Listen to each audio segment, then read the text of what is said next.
Greetings, welcome to the Beauty of Circuits series. I am Behzad Razavi. Let's talk about airbags and see exactly how they are released when there is an impact on a vehicle. What is going on here? How do we detect this? And the idea is as follows. When there is an impact, the velocity of this vehicle suddenly decreases. And we can see that around here, we have a very high acceleration because it's proportional to the slope of the velocity. Okay, so then instead of trying to find the impact, we can try to find the acceleration.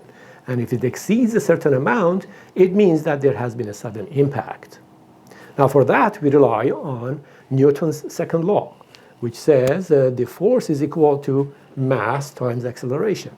So if there is a high acceleration, there must be a high force somewhere on this vehicle. So by measuring that force, we can determine if there has been an impact. And that is what accelerometers perform. So let's go and build a very simple accelerometer from our circuit components and see how we can do that. Okay, we're going to start with high school physics and go back to a simple capacitor structure.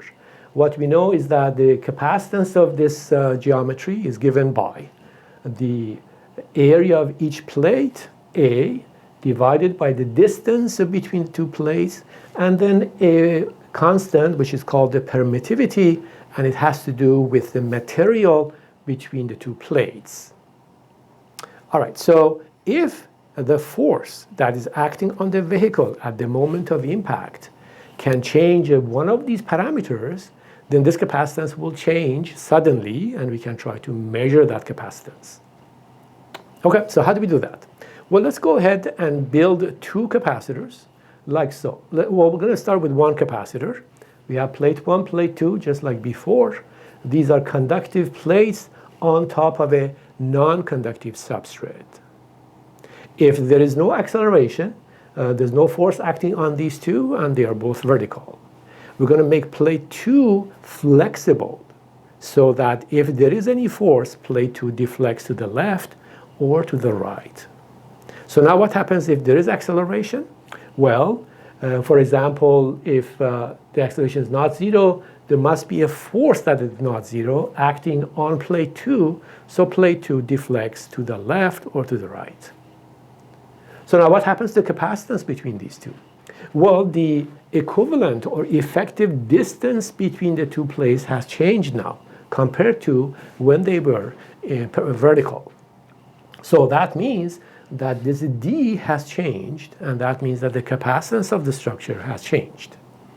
So by measuring that change in the capacitance, we can determine whether there has been a high acceleration or not. All right, how do we do that using circuit components? Well, it should be easy. We're going to take that capacitor and another capacitor and form a capacitive divider, which is similar to a resistive divider. So we apply a sinusoid on this side and measure a sinusoid on that side. If CA is large, then we have a larger sinusoid at the output, and vice versa. So by measuring the amplitude of that sinusoid, we can determine whether CA has changed or not. Now in principle this is fine, but in reality this is actually difficult to do because measuring this amplitude with a very high resolution is difficult. The problem is that the capacitance change here is actually very small. So the change in this amplitude is also very small, and that's difficult to measure. So we're going to look at a more robust approach that doesn't have that issue. So we're going to build now two capacitors. So here's the structure. We have plate 1 and plate 2 like before, and we're going to put plate 3 on the left side.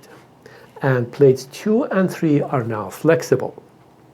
So if there's no acceleration, all three are vertical, CA and CB are equal. So I'm going to build a circuit like this. I have my CA and CB forming a voltage divider. I apply a sinusoid to the top plate of CA. I apply the same sinusoid except that it's 180 degrees out of phase, or it's negative of the other sinusoid, and that's applied to the bottom plate of CB. So Because the acceleration is 0, these two capacitors are equal.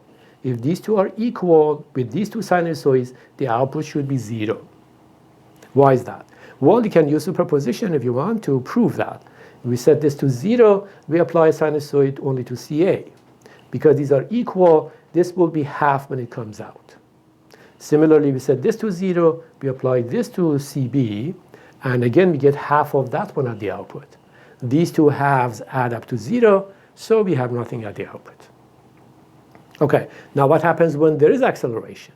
Well, when we have acceleration, plates 2 and 3 deflect. So now you can see that CA decreases like before, whereas CB increases because plate 3 is closer to plate 1. That means that in our voltage divider, we now have a sinusoid at the output because of the imbalance between CA and CB. CA is smaller, CB is larger, we will have some amplitude at the output. And by measuring that amplitude, we can determine if there's been a high acceleration or not. So this is called differential measurement. And in contrast to this one, the benefit is that if there is no acceleration, the output is 0. Whereas here, that was not the case. And that is the important property of this topology. All right, one last question. How do we exactly build these in real life? So the structures I have shown you are conceptual and they help us understand. But in reality, instead of relying on the distance between the two plates, we're going to rely on the area of the two plates. Imagine that you have these two plates like so, exactly parallel and facing each other, but then one of them gets offset. Then what happens? Well, the effective area between the two has decreased. And because that has decreased, the capacitance decreases. So we rely on the area rather than the distance to determine the change in the capacitance. All right, how does that work? So here's an example from this paper that shows exactly how we do this. We have a bunch of capacitors using these interdigitated structures. So these are like so. We have a capacitance between blue and red everywhere, and similarly on the bottom. So we have one net capacitance on top, one net capacitance on the bottom.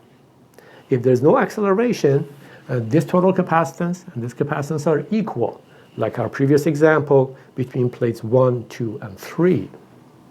If there's an acceleration, there's a red body, which they call the proof mass, shifts, for example, upward. If it shifts upward, we have more overlap between blue and red on the top, and less overlap between the blue and the red on the bottom. So that means that this capacitance increases, this capacitance decreases, and like our differential measurement, we can readily tell if there's been an acceleration. Isn't that beautiful?